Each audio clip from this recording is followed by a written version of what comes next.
Welcome back. You are tuned in to Traders Nation. I'm pleased to have with us Congressman Mickey Edwards. He served in Congress in Oklahoma for 16 years. Edwards also was proudly served as a senior member of the House Republican leadership and as member of the House Appropriations Committee and Budget Committee. Welcome, Congressman. How are you today? Good. How are you? Good, good. Thank you for being with us here today. What do you believe are the core conservative values?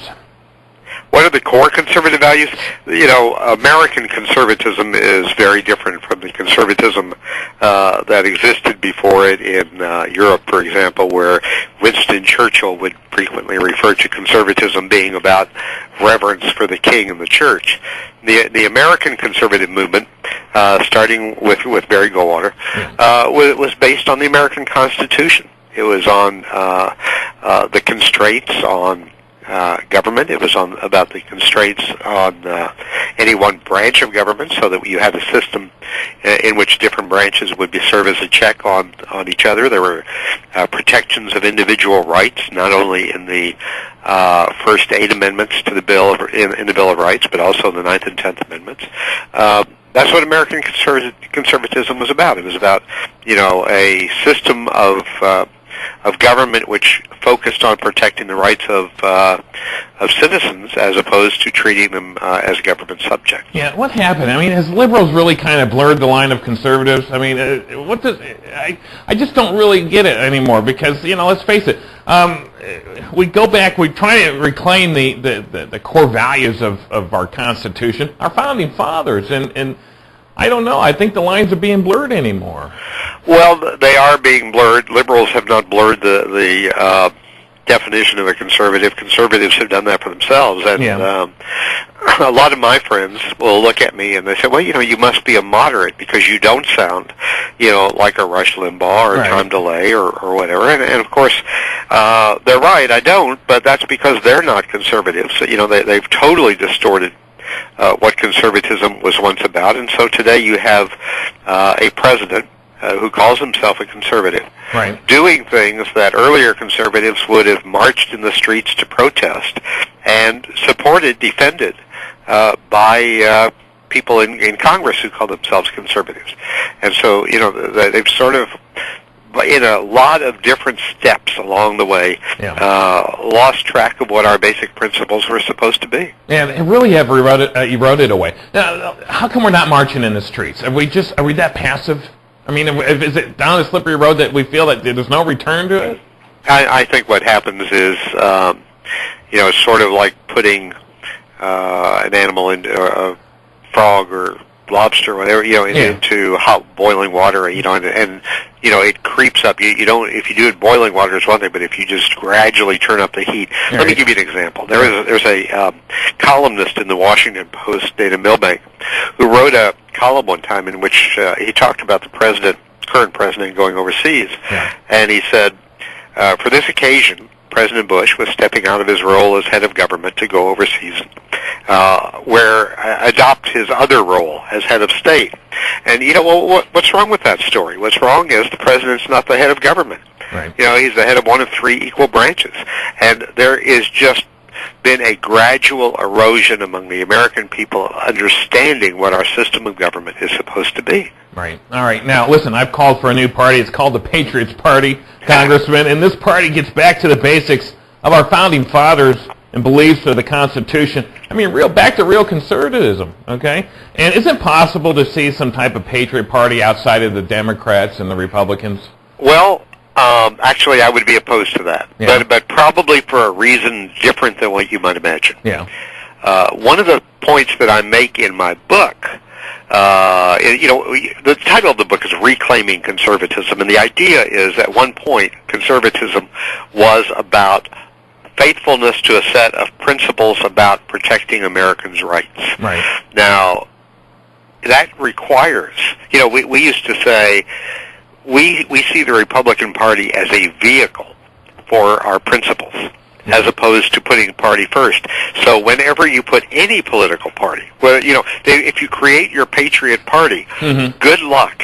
If it were to grow and it were to have some influence, good luck at keeping the people from just doing everything they could to retain power, no matter if that meant changing their principles.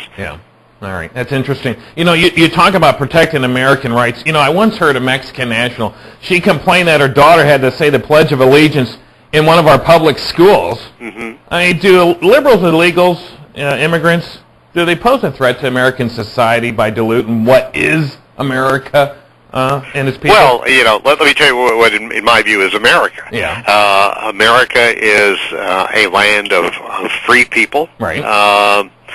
Who are free to pursue their own idea of the good life as long as they don't harm anybody else. Sure. And so an American citizen ought to have the right to say a Pledge of Allegiance and ought to have a right not to say a Pledge of Allegiance.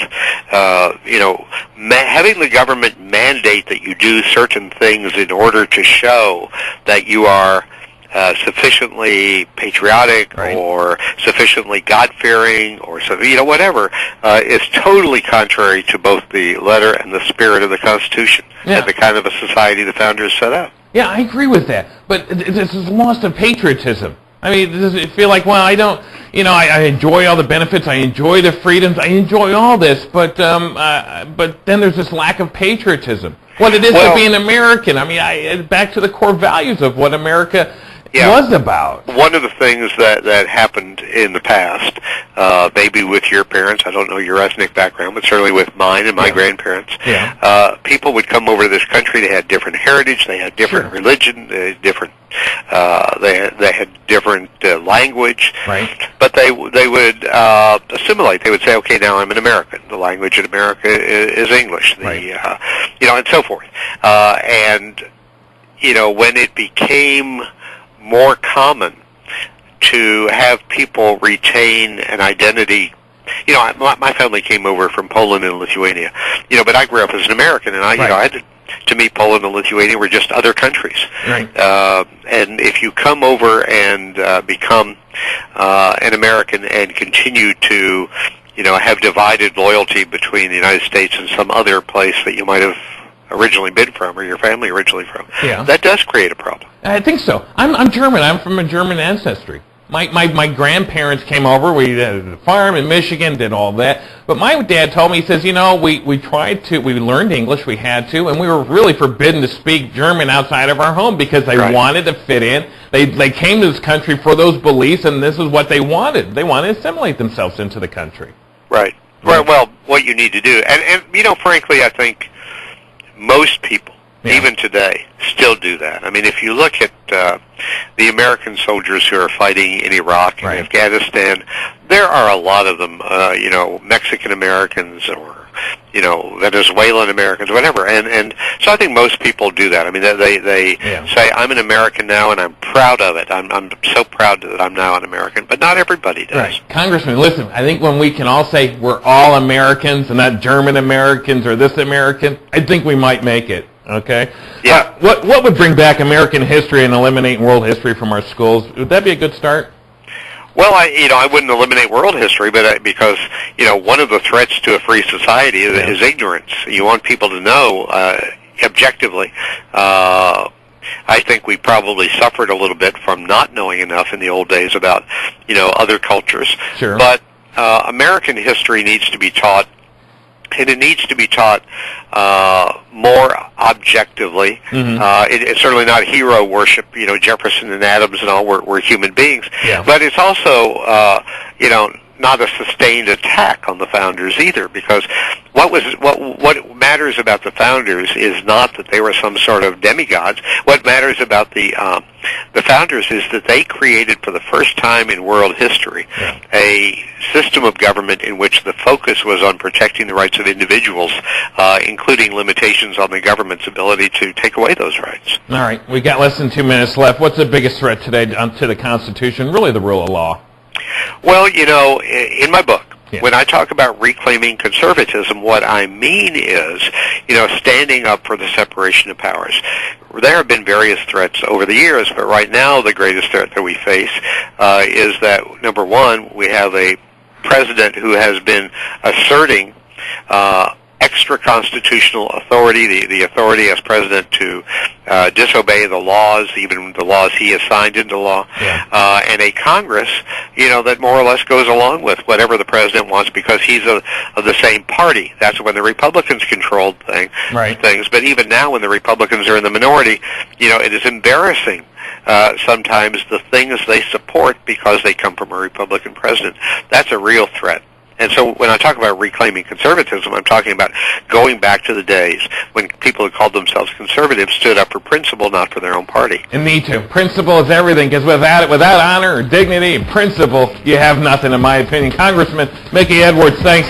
On the other side, I'm going to let everyone know where we can find your book, Reclaiming Conservatism, How a Great American Political Movement Got Lost and How It Can Find Its Way Back.